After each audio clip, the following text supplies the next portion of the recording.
The top 3 picks in the NBA usually go to the weakest teams in the league, and they are expected to serve as the saviors of those franchises. However, this is not the case for the top 2 picks this time. The number 1 pick, Cooper Flagg, went to the championship-caliber team Dallas Mavericks, a team considered championship-caliber even without him in the lineup. Meanwhile, the number 2 pick, Dylan Harper, went to the San Antonio Spurs, where he is expected to come off the bench, at least in his first season or the early part of his rookie year, since De'Aaron Fox is already there. Even though he has been a star player throughout his career, Harper is ready to accept the role of sixth man. He explained that James Harden, who is a Hall of Famer and part of the NBA's 75 greatest players of all time, also came off the bench during the first 3 years of his rookie contract. Harper said he knows his time will eventually come. Well, Dylan Harper is right.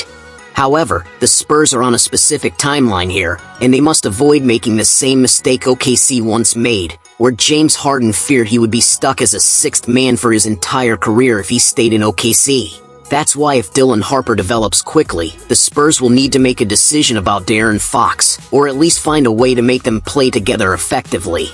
That won't be easy, considering both of them often operate on the left side of the floor and have very similar playing styles. So, the San Antonio Spurs will eventually need to choose, unless they can figure out a way to make the two coexist effectively on the court, both offensively and defensively. When it comes to the shooting guard conversation, it seems that Devin Booker has already been surpassed by Anthony Edwards and Shai Gilgeous-Alexander. And if fans were to choose between him and either Jaylen Brown or even Jalen Williams, most would still go with the two Jaylens because of their defense. Devin Booker is now a 10-year veteran in the NBA, and it's time for him to show his leadership. He also needs to prove that the Phoenix Suns are still a free agent destination. Because if we're being honest, Booker hasn't really proven anything yet aside from being a great individual scorer. Before Chris Paul arrived in Phoenix, the Suns weren't making the playoffs. And when Chris Paul left, they got swept by Anthony Edwards, and last season they didn't even qualify for the play-in tournament. So basically, as a leader or franchise player, he hasn't achieved anything significant in the playoffs. If Chris Paul had never come to the Suns, Booker would be no different from Cam Thomas right now, someone who puts up 30 points per game on a team struggling to even reach the top 12 of their conference.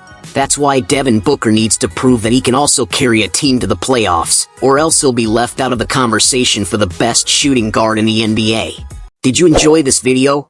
Please click the subscribe button and don't forget to hit the notification bell for more updates.